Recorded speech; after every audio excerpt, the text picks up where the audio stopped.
Good morning class 12। आज हम आपको इकोनॉमिक्स में मांग के लोच की श्रेणियां बताने जा रहे हैं। तो मांग के लोच की श्रेणियां बताने से पहले हमने आपको पहले के वीडियो में बताया था कि मांग की लोच क्या होती है। तो कीमत में परिवर्तन के फलस्वरूप मांग में होने वाले परिवर्तन की मात्रा मांग की लोच या मूल्य सापेक्षता कहलाती है। तो अब यहाँ पे जो है हम आपको कभी कीमत घटती है कभी बढ़ती है, उस पे आधारित मांग के लोच की 5 श्रेणियां बता रहे हैं। तो सबसे पहली श्रेणी है पूर्णता लोचदार मांग, उसके बाद है अत्यधिक लोचदार मांग, फिर है लोचदार मांग, फिर है बेलोचदार मांग, फिर है पूर्णता बेलोचदार मांग। तो आइए सबसे पहले हम चलते हैं पूर्णता लोचदार मांग पे। तो ये जो पहला ग्राफ इसमें बना है, तो इसमें हम देख रहे हैं कि जब किसी वस्तु की कीमत में परिवर्तन नहीं होता है तो उसमें या नगण्य सी वृद्धि होती है, तो वस्तु की मांग शून्य तक नीचे गिर जाती है। अब इस चित्र में देखिए आप कि जैसे ओपी मूल्य पे ओपी मूल्य पे मांग क्या थी, ओक्यू थी, है ना। और लेकिन ओपी के स्थिर रहने पे, ये ओपी स्थिर है तो मांग कम भी हो गई है, OQ1 हो गई, ये चीज कम है, और ओपी ही मूल्य पे मांग बढ़ भी गई है। तो मूल्य स्थिर रखने पर जब ऐसा होता है तो इस तरह की मांग की लोच को हम कहते हैं पूर्णता लोचदार मांग, और इसका मान होता है अनंत, जिसको हम इन्फिनिटी कहते हैं और ऐसे प्रकट करते हैं। दूसरा आता है अत्यधिक लोचदार मांग।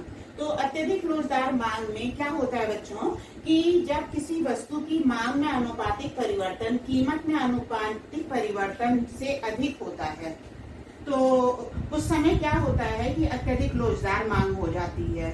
तो मांग में परिवर्तन जो है वो कीमत में परिवर्तन से अधिक हो, तो उस समय जो वैल्यू होती है वो 1 से बड़ी हो जाती है।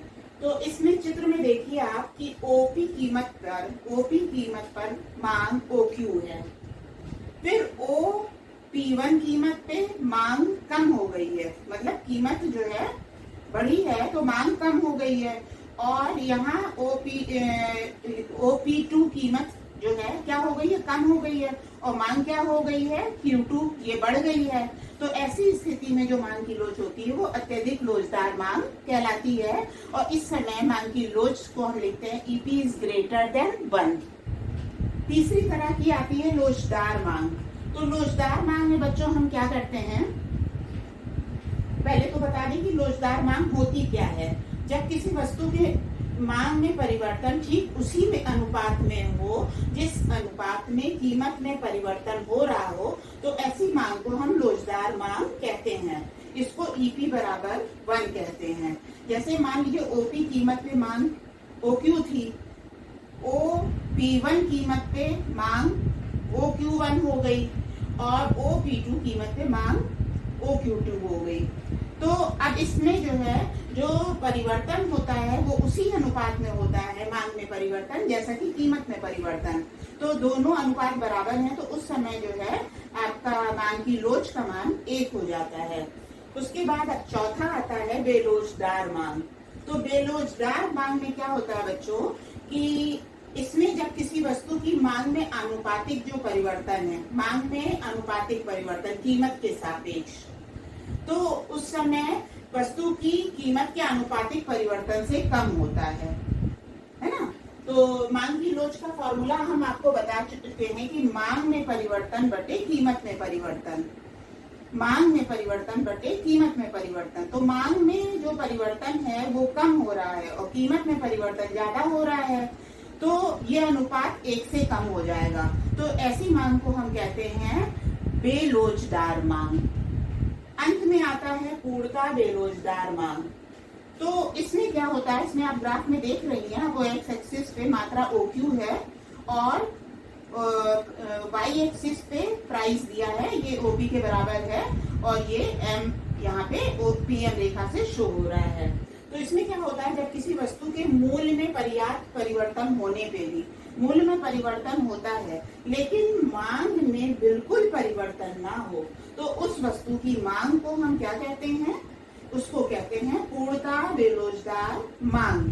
तो आपने फॉर्मूला पढ़ा है कि जो मांग की लोच होती है वो क्या होती है? मांग में परिवर्तन बटे कीमत में परिवर्तन। तो मांग में परिवर्तन क्या है? शून्य के बराबर है और कीमत में परिवर्तन हो रहा है। तो उस स्थिति में जब मांग में परिवर्तन नहीं हो तो इस समय हम कहते हैं कि पूर्णता बेरोजगार मांग है। तो इस समय ग्राफ जो है वाई एक्सिस के समांतर होता है, ऊर्ध्वाधर रेखा होती है। तो जब ईपी बराबर 1 होती है तो इसका झुकाव जो है वो दोनों एक्सिस पे बराबर होता है।